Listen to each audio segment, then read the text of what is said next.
okubagana empawa, okulumangana n'okutomeregana mu bigambo wakati mu kkungubagira abayizi abalubirira secondary school abafiira wali eri mu district ey'ekasese bano nga baayokebwa abalala ne basalibwanga embuzi kati ebigambo bisajjuse.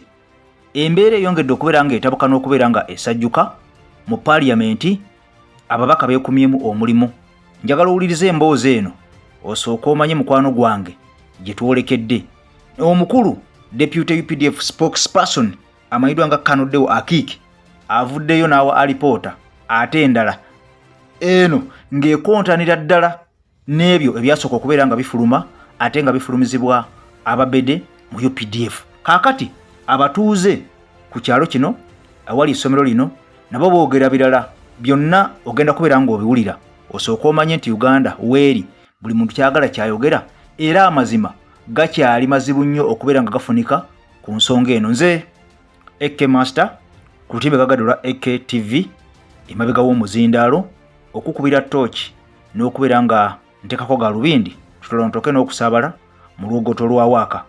Kati omupya enkola yaffe bweri tukusaba osubscribinge ku mukutu gwaffe guno okonene kade video zetuteekayo nga zino zibeere nga tezikusuba mukwano gwange ampuliriza. Kakati n'obwombe video eno sooka ogiwe ekigalo oba kye tuyita like esobole okubeera nga efuna mileage buli munnayuganda waali asobole okubeera nga tagisubwa abeere nga amanya amawulire gano mukwano gwange ampuliriza. Kakati gye bukedde olunaku olwaleero nga babaka mu paaliyamenti batandise okubeera nga bavaayo omu ku omu naddala abo abava mu bitundu eby'ekasese bano nga baagala okwongera okunnyonnyolwa n'okubeera nga babakakasa ku nsonga ya security bweyimiridde mu kitundu kino eky'ekasese kubanga bano beebuuza ddala bwebanga Uganda budget esinga eyisibwa buli mwaka egenda ku byakwerinda egenda mu security yesinga okubeera nga etwala ssente empitirivu ez'omuwi w'omusolo bwe kiba nga security yasinga okutwala obulindo n'obulindo obw'essente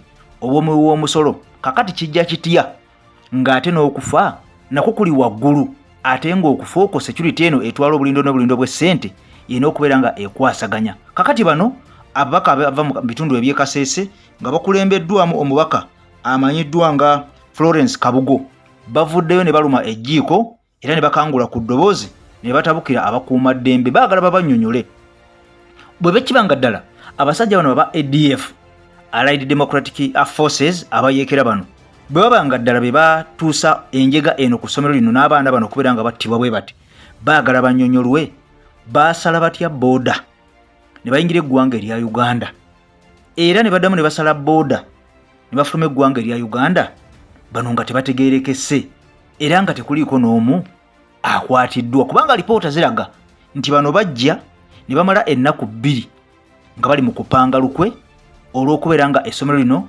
balituusaako obuvune n'okutirimbula abaana bannayuganda abatalina musango.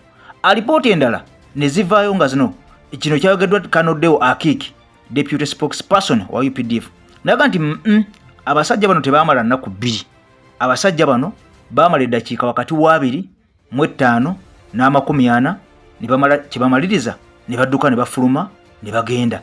Kakati mu ngeri y'emu omukulu ono amanyiddwa nga Kanoddewo Akiiki UPDF Deputy Spokesperson yavuddeyo n'akawangamula lwali ku NBS TV ku barometer program olunaku lwali lwakuna naga nti mu bigambo bigenda bisamwasamwa abantu balina narrative ze bagenda nga boogera nga bagamba nti waliwo bomu eyakasukwa era eyo neyokya abaana abalenzi abaafa kumpi nga 17 balambirira. Ono avuddeyo n'akiwakanya n'akisambajja naga nti tewali bomu yakubwa okusinziira ku kunoonyereza Kanoddewo Akiiki agamba tebalina fragment n'emu gye baalaba nga ya bomu tewali fragment n'emu yalabibwako nga ya bomu ate nga ffenna tukimanyi nti buli bomu weekasukibwa n'ebwatuka wateekwa okubeerawo fragments oba ebyo ebipapajjo ebisigalira emabega ebisinga okubeera nga bikosa omuntu yenna abaali awo okumpi bw'obanga tofudde waakiri obuukayo n'ekisago oba ne bikosa ekintu kiba kyetoloddewo kyonna oba ne byatikirawo ne bisammukirawo. Kakati ono mu bigambo bwe yaga nti twalabako ku fragment n'emu kino kitegeeza nti obulumbaganyi buno tebwali mu bomu so nga ate abakulu abalala bonna bagamba nti abalenzi balumbibwa na bomu oluvannyuma lw'okubeera nga baagaana okuggula oluggi okubeera nga bagulira abasajja bano abayeekera. Kakati kigambibwa nti babakasukamu bomu.